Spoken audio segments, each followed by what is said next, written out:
Magandang araw sa lahat. My name is Vincent and in today's video, we will be propagating this Rhaphidophora Tetrasperma. This plant is a rapid grower talaga. Nakuha ko siya nung last November. Ito pa lang siya dito sa picture na to. So ngayon, as you can see, sobrang haba na niya and it actually gives me like siguro mga 3 leaves at least na dahon. So yun, super bilis talaga siyang dumami at humaba. The main reason why I want to propagate this plant is that ayoko siyang humaba ng humaba na as if parang vining talaga siya. I want this plant na parang mag-shrub lang siya or parang maging bushy. That's the reason why I want to cut this. Tapos, once I cut this, for example, eto, magka-cut tayo dito, we will be able to encourage the branch over here, matubuan siya uli ng panibagong branches that will make this plant more bushier and lush. So ayun, nag-decide ako na i-propagate talaga siya, na i-cut talaga siya. That's the only reason why I want to propagate this plant. This plant is actually came from Thailand. That's the reason why yung variety ng Tetrasperma na to or this Rhaphidophora Tetrasperma is not that big compared to the native. Kasi eto kasi, this is a cultivar from laboratory. As you can see, this is the natural Tetrasperma. If we're going to compare the two times talaga yung pagkalaki nito. And this natural na Tetrasperma nang galing talagang wild can go up to 12 inches or more. So eto yung Tetrasperma na to na natural form, it can have a very large form talaga when it matures, especially if you're going to put this one outside. But eto, unfortunately, ganito lang siya.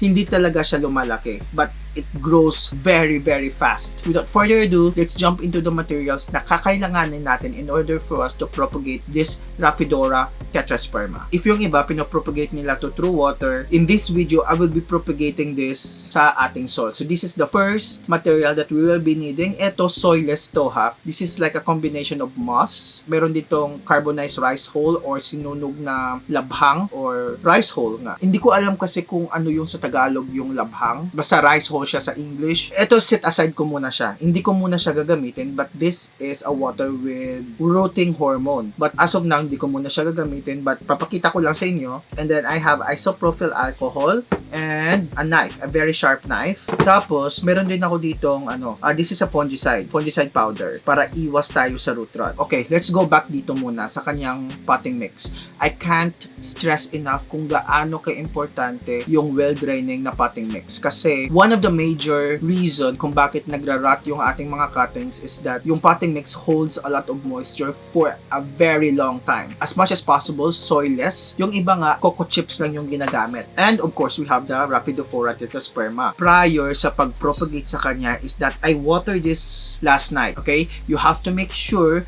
that your plant is in good and healthy condition. Huwag kayong mag-propagate ng plant na, for example, dehydrated, na super dry or bone dry yung kanyang soil prior sa pag-cut sa kanya kasi that plant is still in a critical condition. You have to make sure muna na nalagyan nyo siya ng water. Yung iba nga, ninalagyan pa to ng a little bit of fertilizer before silang mag-propagate. So, yung sa akin, in my case, I put a little bit of water last night para ma-absorb niya at para maging in a healthy condition siya during the time na magka-cut tayo for propagation. At isa pa pala, meron akong nalimutan. Ito, this is actually an optional.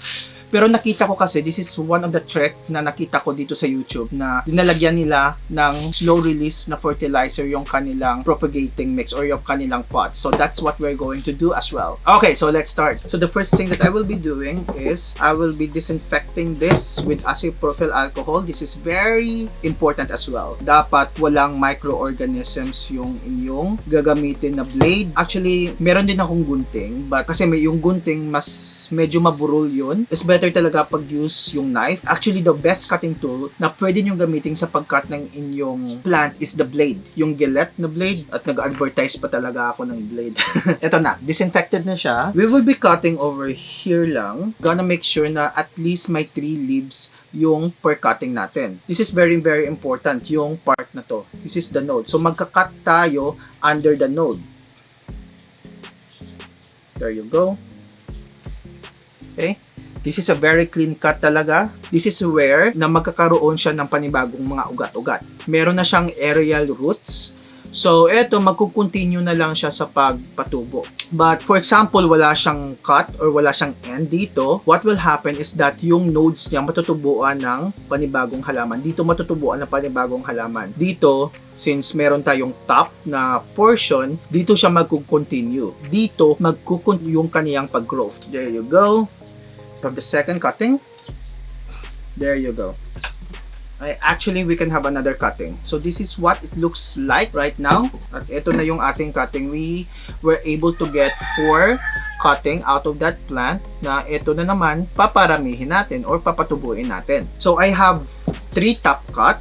Ito, at I have cuttings talaga. Kasi wala siyang parang point of growth. So, dito, tutubo uli yung panibagong halaman. Yung bala ko is isahin na lang siya ng pot kasi as of the moment, yung purpose natin is that magkaroon muna siya ng ugat. Diba? Ng panibagong ugat para maging stable siya. The next thing that I will be doing is I will be putting a little bit of fungicide powder para iwas tayo sa rot. There you go. Make sure to cover talaga yung buong cut part. The next thing na gagawin natin is that I will be putting a little bit of slow release fertilizer dito kasi na-fill up ko na siya halfway pa lang. Maglalagay ako ng slow release na fertilizer. Ito. There you go. Tapos, lagay na natin siya.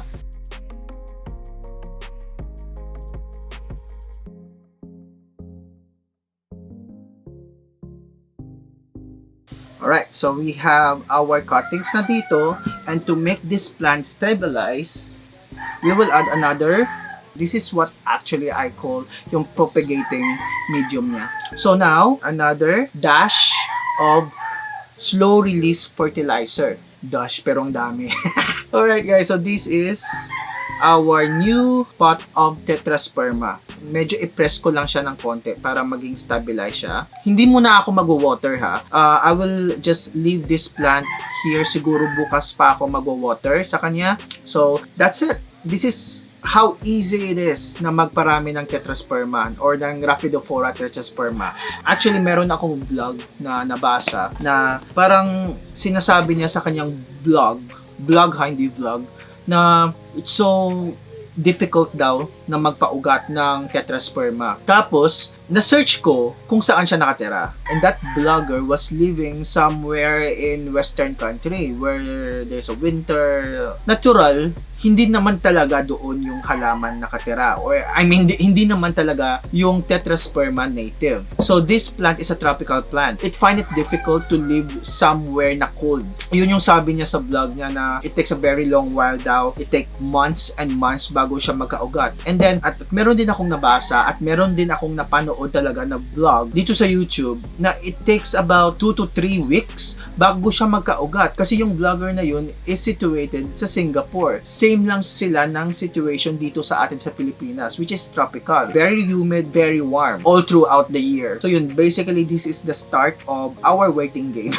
para sa halaman na to na mag-stable dito sa panibago niyang pot. So guys, that's it. Hope you find this video na parang at least informative somehow. That's it for now. Happy propagation everyone, and see you again on our next video. Bye-bye!